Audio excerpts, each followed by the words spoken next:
At 16, she believed she was born to silk curtains, polished silver, and a name carved deep into the land itself.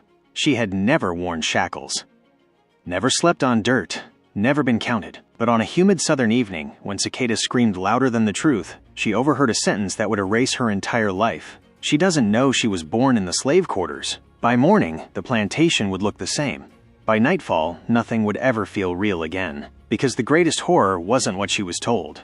It was what the plantation had done to keep her from knowing. The girl had been raised to walk softly, not because she was fragile, but because the house demanded silence. The floorboards of the Whitmore plantation were old and temperamental, quick to confess movement with sharp splintering creaks.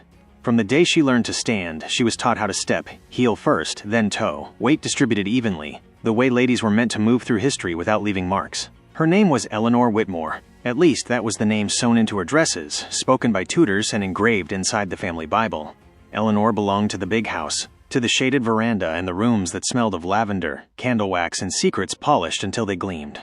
She had never questioned it. Why would she? Her childhood had been full of piano lessons that echoed down long hallways, French phrases whispered over tea, and a mother who touched her hair with gloved hands. Affectionate, but distant, as if Eleanor were something precious and dangerous at the same time. The plantation stretched for miles, yet certain places were never mentioned.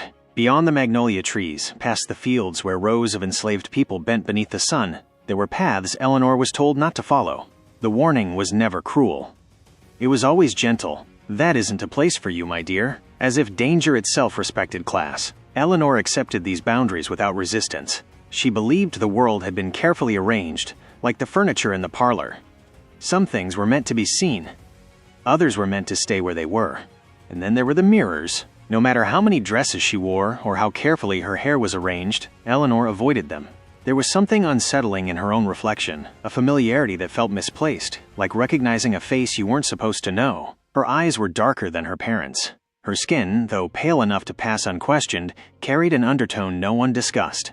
When she asked once, casually, if she resembled her mother as a child, the room went still. Her mother smiled too quickly. You take after distant relatives. Distant became the word Eleanor learned to fear.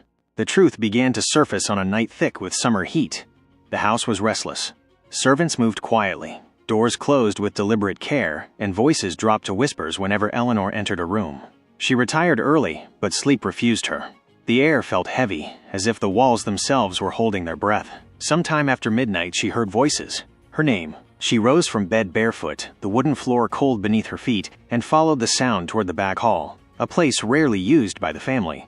The lanterns were low, shadows stretched unnaturally long, and the smell of damp earth seeped through the cracks in the walls. She stopped at the door. Inside were her father, her mother, and a man Eleanor had seen only once before. The plantation overseer, his hat clutched in his hands as if he stood before a judge. This cannot continue, the overseer said. She's too old now. Her mother's voice trembled. She was never supposed to know. Eleanor leaned closer, heart pounding. She was born in the slave quarters, the overseer continued. People remember. They talk. The words didn't make sense at first.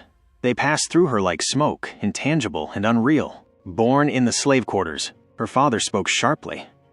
Lower your voice. She looks enough like a lady, the overseer said, his tone uneasy. But blood has a way of waking up. Eleanor's breath caught. Her mother whispered, she was only a baby. It was mercy. Mercy doesn't erase truth, the overseer replied. And truth doesn't stay buried. Something inside Eleanor fractured. The plantation shifted. Not physically, but in meaning. The walls that had sheltered her now felt like they were closing in. The silence she had been raised in no longer felt refined. It felt enforced. She stepped back slowly, careful not to make a sound, but the damage was already done. The girl who returned to her room was not the one who had left it. She sat on the edge of her bed until dawn, staring at her hands. They trembled, not from fear, but recognition. Morning came as it always had. Breakfast was served. Smiles were offered. The plantation carried on its daily ritual of pretending. But Eleanor noticed things she had never seen before. The way servants avoided her eyes, not out of respect but something closer to sorrow. The way her mother flinched when Eleanor brushed past her. The way her father watched her as if measuring how much time he had left. And beneath it all, a growing sensation she could not name. A pull, a calling. As the sun rose higher, Eleanor wandered farther than she ever had, her feet moving without permission. Past the manicured gardens, past the orchard. Toward the place no one spoke of, the slave quarters. They stood weathered and low, built close to the ground as if meant to disappear into it. Eleanor stopped at the edge, heart pounding, every lesson of her upbringing screaming that she did not belong here. But something deeper answered back. You were born here. The air felt heavier, the silence different, thick with memories that had never been allowed to speak. A woman looked up from her work and froze when she saw Eleanor, not with surprise, with recognition and fear. That was when Eleanor understood something far worse than the truth she had overheard. This plantation hadn't just lied to her, it had erased her, and whatever she was beginning to remember, it was not going to stay quiet. The woman in the yard did not bow. That alone felt wrong. Every person Eleanor had ever encountered outside the big house lowered their head, stepped aside, made themselves smaller. This woman did none of that. She simply stared, her hands still, her eyes steady, her face carved with lines that spoke of years the plantation had stolen. You shouldn't be here, the woman said. Her voice wasn't sharp. It wasn't kind either. It carried the weight of truth spoken too late. Eleanor tried to speak, but the words tangled in her chest. She had crossed an invisible line, and her body knew it before her mind did. The air felt thicker, as if the ground itself remembered her weight. I was told, Eleanor began, then stopped. Told what? That this place wasn't for her? That she didn't belong? The woman studied her face carefully now, as if searching for proof of something she already knew.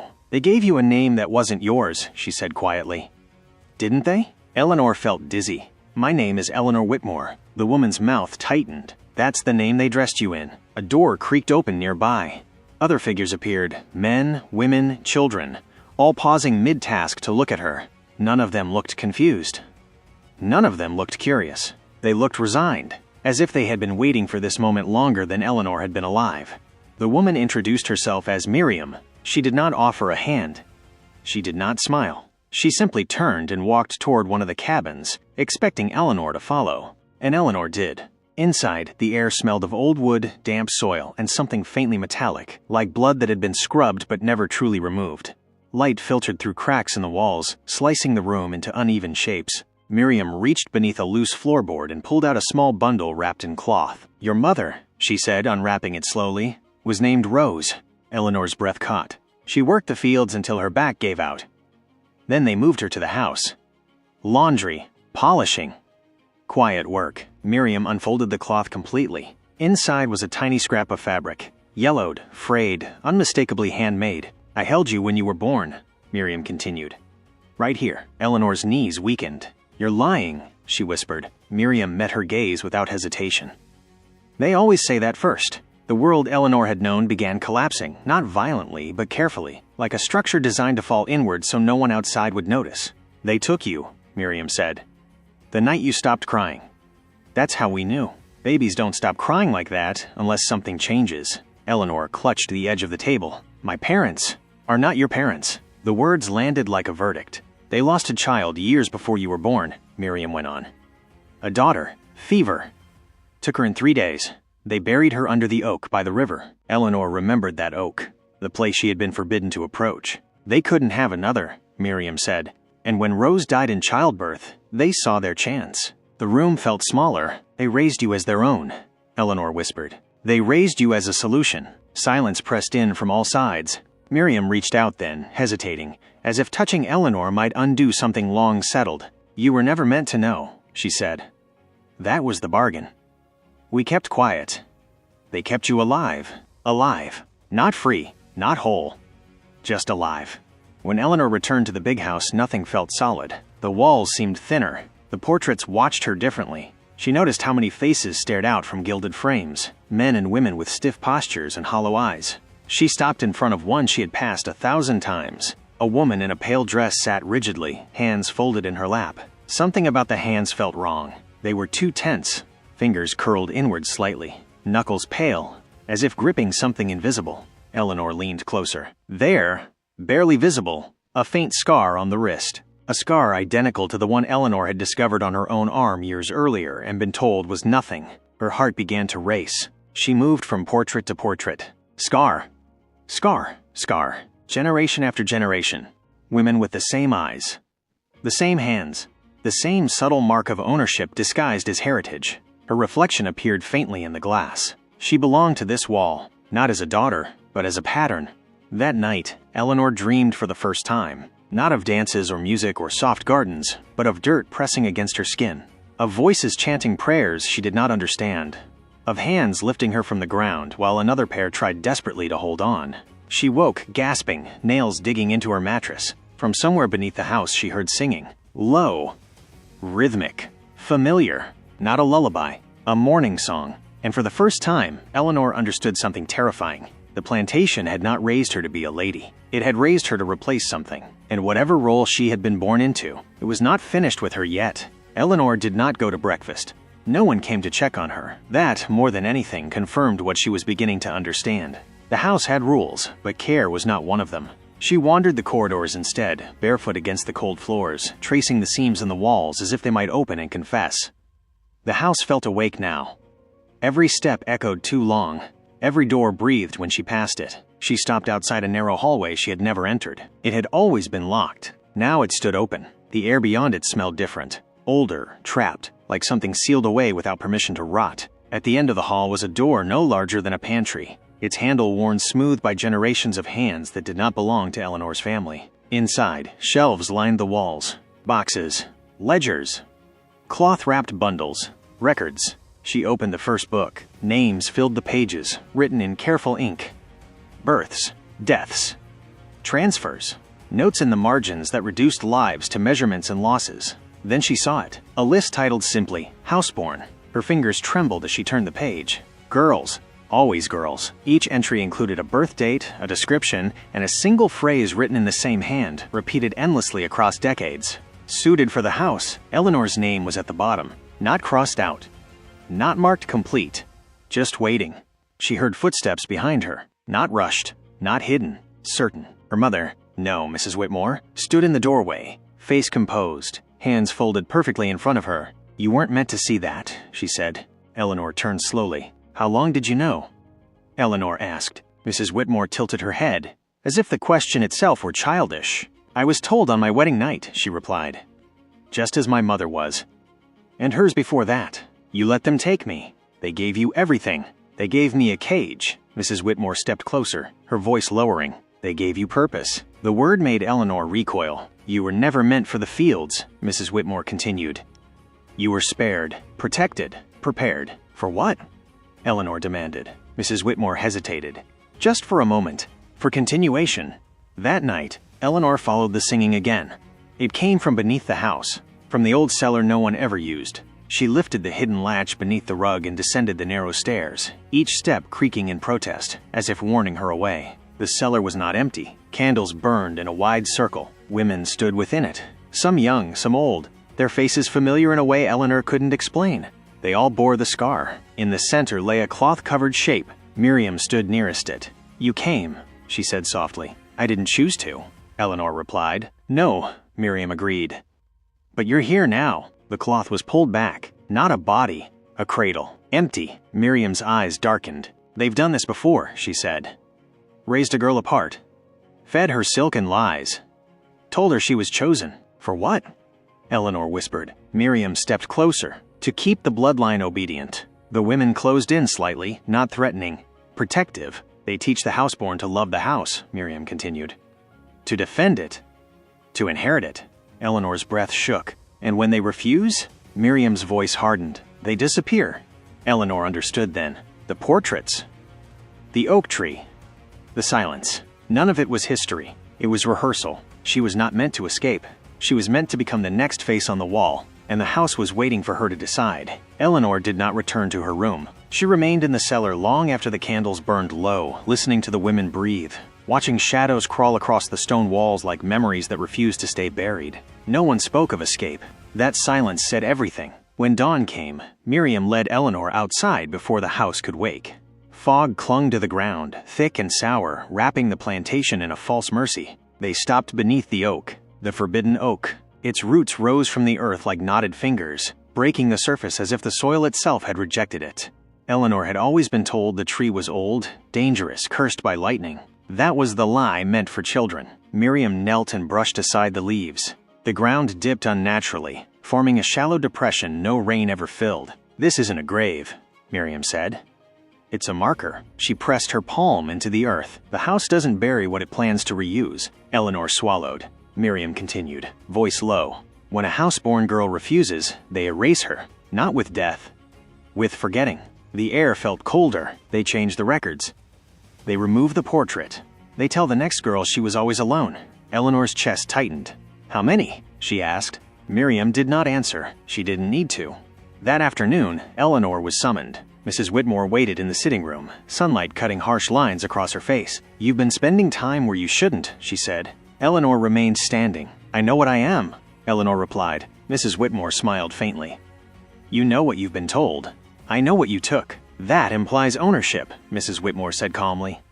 And you were never owned. You were preserved. Eleanor laughed once. Sharp, broken. You raised me to inherit a lie. Mrs. Whitmore rose. You were raised to maintain balance, she said. This house exists because of order. Blood binds it. Blood protects it.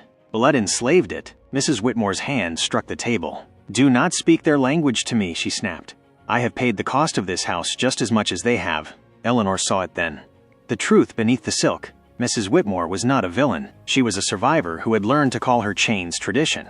That night, Eleanor packed nothing. She walked the halls one final time, touching the walls, the banister, the door frames, each surface warm, pulsing faintly as if alive. She paused before the portraits again. One frame was empty. Fresh dust marked its outline. Someone had already been removed. Eleanor whispered, I won't be next. The house creaked, a sound like displeasure. She did not make it past the gates. Hands grabbed her from the fog. Not rough, practiced. She was dragged back, her feet scraping dirt, her scream swallowed by the land itself. Mrs. Whitmore stood waiting. I wanted you to choose, she said softly. They always choose wrong when they're afraid. Eleanor struggled. I am not yours, she spat. Mrs. Whitmore leaned closer. No, she whispered. You are the house's, and somewhere beneath them, the cradle waited to be filled again. Eleanor woke to stillness. Not the calm kind, the kind that presses against the ears until silence becomes a sound of its own. Her wrists were free. Her ankles too. That frightened her, more than chains would have. The room was unfamiliar. Smaller than her bedroom. Lower ceiling. The walls were unfinished. Bare wood instead of wallpaper. No windows. Only one door. Across from her stood a mirror. Not the tall, elegant kind from the main house. This one was narrow, imperfect. Its surface warped just enough to distort the face staring back. Eleanor approached it slowly. The girl in the reflection looked like her. But not entirely. Her posture was wrong. Too still. As if she were waiting for instruction. Eleanor raised her hand. The reflection hesitated before copying her. Her stomach turned. The door opened without a sound. Mrs. Whitmore entered, carrying a folded dress. Plain, white, heavy linen. This was your grandmother's, she said. Eleanor did not take it. She wore it the night she accepted, Mrs. Whitmore continued. Just as her mother did. And hers. I will not wear it. Mrs. Whitmore placed the dress on the table anyway. You misunderstand, she said gently. This isn't a request. Eleanor backed away. What happens if I refuse again? Mrs. Whitmore looked at her for a long moment. Then you won't be remembered. The women gathered at dusk, not only those from the quarters, women from the house too. Aunts Eleanor had known. Cousins, even servants who had once corrected her posture or brushed her hair. All of them bore the same scar. All of them avoided her eyes. The cellar had changed. The cradle was gone. In its place stood a long table covered in ledgers, documents, portraits. Faces Eleanor recognized and faces she didn't. Generations laid bare. Miriam stood apart from the others. Her jaw was set. This is wrong, Miriam said. Mrs. Whitmore turned slowly. It has always been this way. That doesn't make it right. Mrs. Whitmore's voice hardened. It makes it necessary. Eleanor stepped forward. No, she said. It makes it convenient. The room froze. You taught me how to speak, Eleanor continued. How to read. How to see patterns. She gestured to the table. And I see this one clearly. Mrs. Whitmore's eyes narrowed. The house needs a woman who understands it. Eleanor's voice shook, but did not break. The house needs to die. They moved toward her then. Not all at once, not violently. Hands reached out, some trembling, some certain. Eleanor fought, not with strength, with refusal. She screamed names from the ledgers, names they had erased. The room pulsed. The house groaned. Something beneath the floor answered. A deep, hollow sound, like breath drawn through rotting wood. The women faltered. Miriam shouted. "It knows she won't obey." Mrs. Whitmore turned pale. "She's destabilizing it," someone whispered. The lights flickered. A portrait crashed to the floor upstairs. The house was angry. And afraid. They locked Eleanor in the small room again. But the mirror was gone. In its place, a blank wall. She pressed her palm against it. The wood was warm. Alive. She leaned her forehead against it and whispered, "You don't own me." The house creaked in reply, not denial. Warning. The house did not sleep. Eleanor felt it through the walls. A low vibration, like a heart beating where no heart should exist. The wood around her seemed to tighten, as if the room itself were bracing. She had stopped screaming. The house preferred silence. Hours passed. Or minutes. Time had no weight here. Then the wall opened. Not a door, a seam. Wood peeling back like skin, revealing a narrow passage Eleanor had never seen, yet somehow recognized. The house was done waiting. The passage led downward, deeper than the cellar, deeper than the foundation ever should have gone. Roots threaded through the walls, thick as arms, pulsing faintly. At the end stood the cradle, not empty. Inside lay a bundle of cloth, breathing. Eleanor stepped closer. The cloth shifted. A child's face emerged, not newborn, not fully formed. Its eyes opened and fixed on Eleanor with terrible familiarity. Her eyes. The same scar marked its wrist. Understanding struck like a blade. The house did not continue bloodlines. It recycled them. Every houseborn girl who refused was not erased. She was returned. Mrs. Whitmore appeared behind her, hollow-eyed. "It doesn't take what it can't keep," she said. "It reshapes it." Miriam followed, limping, bleeding from the temple. "We tried to stop it once," Miriam whispered. "It learned from us." The child reached out. Eleanor staggered back. "No," she breathed. Mrs. Whitmore's voice broke. "It doesn't need you to agree anymore." The roots began to move. They wrapped around Eleanor's ankles, her wrists, not binding, guiding. The house hummed. Memories flooded her. Faces from portraits, names from ledgers, voices singing beneath floorboards. They were not ghosts. They were ingredients. Eleanor screamed as the house pulled her forward, not to kill her, to use her. Morning came quietly. The plantation stood unchanged. Mrs. Whitmore sat alone in the parlor, staring at a fresh portrait hung on the wall. A young woman in a pale dress, hands folded, scar hidden carefully beneath lace. Her eyes followed Mrs. Whitmore across the room. In the distance, a baby cried. Mrs. Whitmore did not look toward the sound. She already knew. The house had chosen again. And somewhere deep within its walls, Eleanor watched, unable to move, unable to die, as the cycle began once more.